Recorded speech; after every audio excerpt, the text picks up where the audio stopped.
Could this be your lucky night?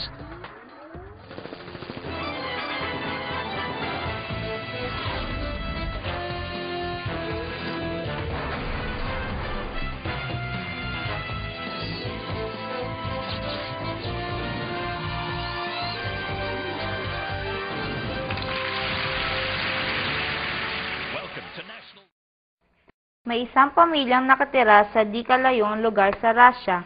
Si Ivan Dmitrich, ang padre de pamilya, ang siyang nagtataguyod sa kanyang mag-anak. Siya ay kumikita lamang ng 1-2 kada taon. Ang kanyang may bahay na si Marcia ay isang ulirang asawa.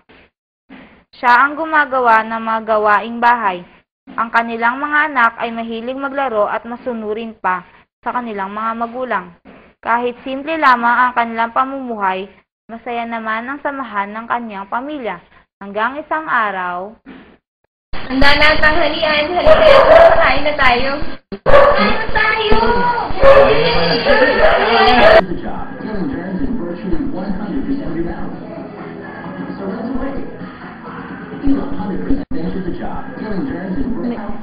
Masya, anak ko yan. Hindi na pa, yung paborito niya. Madali lang, maghanap na tayo. Today, the Father, the Son, and the Holy Spirit.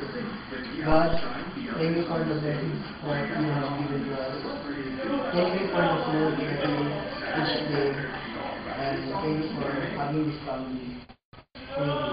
May the Father, the Son, and the Holy Spirit.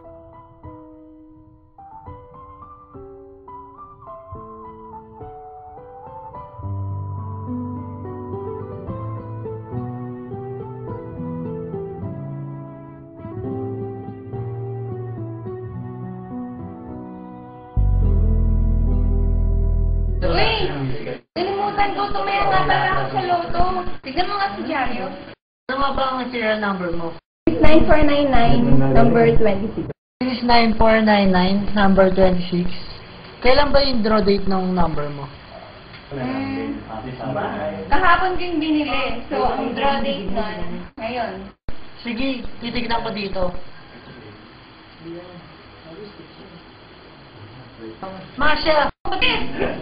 Ba't ang serial number natin? Hindi nga. Tingnan mo nga. Meron din yung numero ng ticket natin dito. Ngunit, mamaya na lang natin tignan. Oo nga, andito nga yung serial number. Eh, pero tingnan lang kasi natin yung numero eh. May posibilidad na manalo tayo. Tingnan mo, lumabas ang ating serial number. Pero napakaliit naman ang chance. At least may posibilidad na manalo tayo. Lumabas ang serial number natin. Sige na kasi, tingnan na natin. Kung makita. Marami pa tayong oras para ma-disappoint.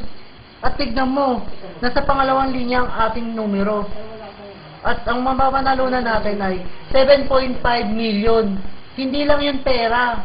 Pwede na natin yung pangkapital o maging kapangyarihan natin. Dahil doon, pwede na tayong makapagbayad ng ating utang. Pwede tayong makapagpunta sa ibang bansa at mapag-aral ang ating mga anak sa iba't ibang magagandang eskwelahan. Ano kasi natin eh. Eh, paano nga kung tayong manalo?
다시 혼자란 이 믿어지니 새로 Elijah.